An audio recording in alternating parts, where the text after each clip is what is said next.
Alors, bonjour à tous. J'ai le plaisir de vous présenter aujourd'hui les données sur un projet rétrospectif que j'ai fait avec la collaboration du Dr Serge Lepage. Je suis Yannick Dubois, médecin résident à l'Université de Sherbrooke. C'est un projet surtout observationnel qui a tenté de mieux définir la population d'insuffisants cardiaques qui se présente dans notre milieu, puis de voir un petit peu comment ça se compare avec la littérature. Ce qui a motivé un peu ce projet-là, c'est notamment la mortalité très importante là, qui est rapportée dans la littérature. Comme résident, on se promène un peu partout dans l'hôpital, c'est tout ça de le croire. C'est plus tangible. Je voulais mettre un côté tangible à ça sur les taux de mortalité jusqu'à 70 là, dépendamment des tranches d'âge auxquelles on se réfère, sur la mortalité suite à une hospitalisation en insuffisance cardiaque. Il y a également la proportion croissante des dernières années qu'on peut constater dans la littérature sur les insuffisants cardiaques avec une fraction d'éjection préservée. On a voulu voir si ça s'appliquait à notre milieu. On a voulu voir également l'impact de toutes les mesures thérapeutiques qui ont été implantées au cours des dernières années, les modalités diagnostiques en électrophysiologie, en pharmacologie, puis également tracer un profil des patients, étant donné qu'une hospitalisation d'insuffisance cardiaque, comme on le sait, ce n'est pas banal, là, ça semble être prédicteur d'un mauvais outcome. Donc, point de vue méthodologie, j'ai utilisé la banque de données CIRES, vous avez l'acronyme à l'écran. C'est un registre qui contient toutes les données qui sont numérisées par le centre hospitalier à partir de la feuille sommaire, ainsi que des données au cours de l'hospitalisation, comme la créatinine, la fraction d'éjection. Tout ça se retrouve dans une banque de données informatique qu'on peut extraire. J'ai utilisé toutes les hospitalisations au CHU qui portait comme diagnostic final principal, donc la ligne en haut, là, si elle est confirmée sur la feuille sommaire, d'insuffisance cardiaque. Donc, c'est codé là, selon l'OMS, le code ICD, l'International Classification of Disease, le I50.X. Je reviens sur le point X sur la suivante. Le tout sur une période d'1 an, donc de janvier à décembre pour l'année 2008, avec un suivi d'1 an par la suite, là, ce qui m'assurait un suivi minimum de 1 an. Finalement, j'ai obtenu un suivi moyen de 555 jours. Puis, ces données-là ont été comparées avec un projet similaire qui avait été fait par le Dr Claudine Thériault en 94-95, afin de voir un petit peu les tendances, puis voir si on... Exactement, les tendances. Donc, les P que vous allez voir au cours de la présentation ont été calculés à l'aide d'un Fisher exact là, sur une table de contingence de 2 par 2, et notre projet avait été approuvé préalablement par le comité d'éthique. Donc, le fameux code ICD-50, seulement pour vous montrer, c'est un peu large quand on fait une revue de tout ça, qu'est-ce qu'une hospitalisation pour insuffisance cardiaque. Ça inclut aussi là, les cas, si vous voyez vers la fin, not otherwise specified. Donc, les cas où le médecin est un petit peu embêté, là, mais bon, discipliné qui va être attribué finalement à ça. Si, par contre, le patient est arrivé avec un diagnostic d'insuffisance cardiaque, mais est reparti avec un autre diagnostic, il n'a pas été comptabilisé dans les 419 hospitalisations que j'ai obtenues sur la période de 1 an aux les deux sites hospitaliers principaux là, où je suis à Sherbrooke. De ces 419 patients-là, il y avait 331 patients uniques, donc il y en a certains qui avaient été hospitalisés 2 fois, lequel cas on a retenu la première hospitalisation. Puis de ces 331 patients-là, il y en a 315 pour lesquels on avait une fraction d'éjection à l'échographie qui était connue. On a reculé jusqu'à 2007 là, parce que l'hospitalisation n'était pas nécessairement une indication de répéter l'écho afin de ne pas trop exclure de patients. Donc c'est 315 patients finalement qu'on a analysés pour recueillir des données démographiques, la fraction d'éjection. J'étais un petit peu lié par ce qui avait été fait initialement par le docteur Thériault. Je sais qu'il y a différents seuils qu'on peut utiliser dans la littérature. On a choisi 40 comme, pour dichotomiser nos groupes de fractions, appelons-les préservés versus abaissés.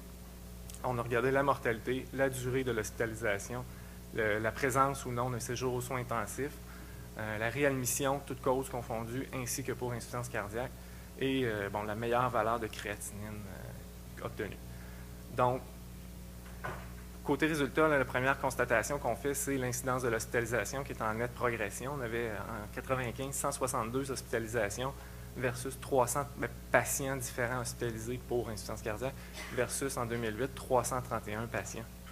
La proportion d'insuffisants cardiaques avec une fraction supérieure à 40 est elle aussi en augmentation franche là, avec un P très significatif. On est passé, si vous regardez, à 29,4 en 95, donc on avait 35 patients seulement qui appartenaient à cette catégorie-là, et on a augmenté jusqu'à 164 sur nos 315 dans la période de 2008. Également, si on veut essayer de corréler ça avec, est-ce que la maladie avec fraction d'éjection préservée est encore une maladie de femme, je pense qu'on peut affirmer que oui. Par contre, il y a une progression assez importante de la proportion d'hommes atteints de cette pathologie-là. Donc, comme vous le constatez, chez les hommes, avec une fraction supérieure à 40 on avait 15,1 des patients, donc 11 sur 73. Et on est passé, dans ma cohorte, à 38,5 donc 67 sur 174 patients. Du côté des femmes, avec la fraction préservée, on est passé de 52,2 à 68,8 des femmes. Si on regarde le problème à l'envers, si vous recevez un patient qui a une fraction d'éjection supérieure à 40 bien, il y a 59,1 de chances que ce soit une femme. Mais le chiffre le plus frappant, en fait, c'est à l'opposé. Une fraction abaissée, vous avez 70, presque le 3/4 des patients qui se présentent à vous qui vont être des hommes. Au point de vue de l'âge, c'est certain, c'est une donnée particulièrement intéressante. C'est pas une étude qui est désignée pour faire des corrélations puis établir des liens causaux. Néanmoins, l'âge a franchement progressé. Là, on avait 68 ans d'âge moyen dans les données du Dr Thérault 95 versus 75,8 au général, 79,8 côté chez des femmes, ainsi que 72,5 chez les hommes. Selon, si vous regardez en dessous, là, selon la fraction d'éjection, on n'avait pas des différences qui étaient énormes, mais avec les sexes puis la moyenne globale, on constate qu'il y a nettement une population vieillissante de nos insuffisants cardiaques. Point de vue mortalité, c'est la mortalité connue. Hein. Il y a beaucoup de patients, il peut y avoir des patients là-dedans qui n'ont pas nécessairement abouti dans le CIRES comme des décès.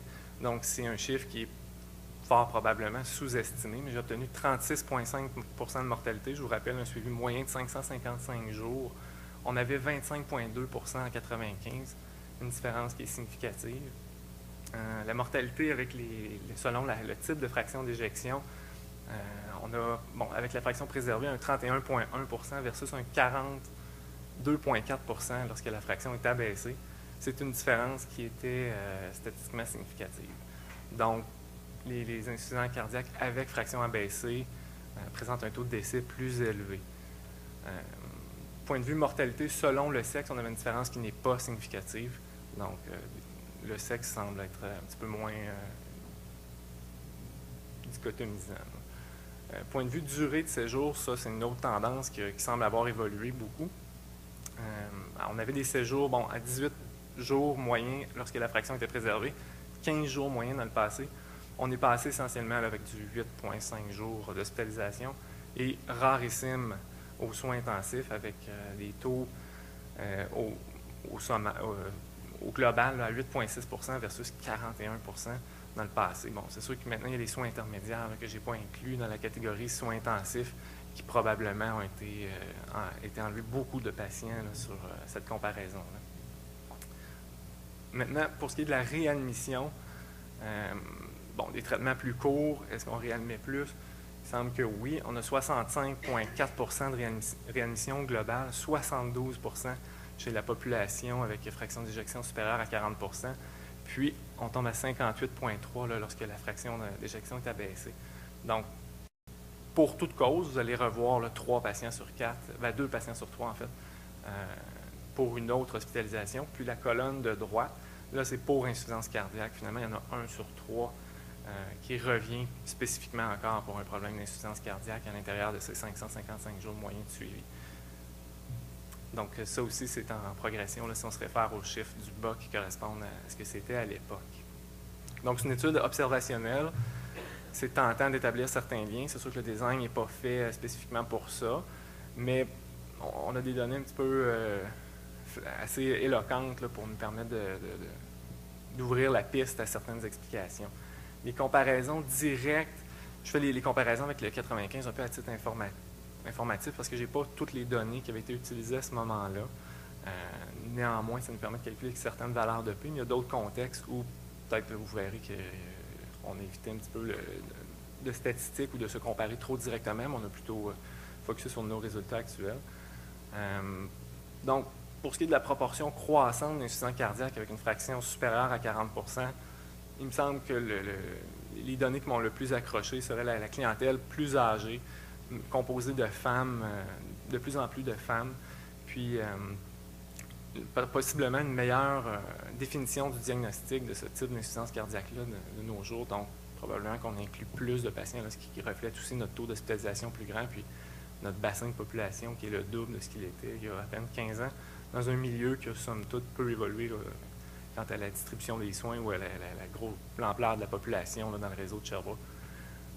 La mortalité à la hausse, bon, je me suis demandé si on dit qu'elle est à la hausse par rapport aux données de 95, ces données-là, sur un nombre beaucoup plus petit de patients, étaient sujettes à une instabilité au niveau statistique un peu plus grande. Parce que quand je compare mon 36,5 au total, c'est assez comparable là, avec la littérature, notamment dans Circulation, le New England, des articles qui ont fait un peu le même type de revue de leurs patients insuffisants cardiaques. Donc, c'est un taux qui me semble concordant avec la littérature. D'autres causes pour expliquer un taux de mortalité, somme toute, très élevé, ben, c'est probablement la proportion d'insuffisants cardiaques avec fraction d'éjection supérieure à 40 % qui augmente et notre traitement, en fait, notre succès thérapeutique est plutôt mitigé là, chez cette population-là. Également, bon, c'est une cohorte plus âgée qui est plus sujette à des comorbidités, à des décès de causes non cardiaques telles néoplasie. C'est pas mal ça. Donc, la fatalité, comme je disais, comparable à la littérature, je pense que ça donne de la valeur à notre chiffre. Puis, un dernier point sur lequel je voulais revenir, bon, la tendance au traitement ambulatoire avec séjours plus courts, qui explique en partie notre taux de réadmission très important. C'est une question à se poser. Est-ce que finalement, on traite les patients un peu trop vite? Est-ce qu'on pourrait faire mieux pour éviter la réhospitalisation? Puis, comme je disais, ça pourrait être lié aussi, ce taux de réadmission-là, à un succès mitigé là, avec les patients avec fraction d'éjection supérieure à 40 %. Donc, j'aimerais remercier M. Hassan Diab, le responsable de Sirens, qui m'a aidé à extrapoler toutes ces données. Et il me fera plaisir de répondre à vos questions s'il y en a.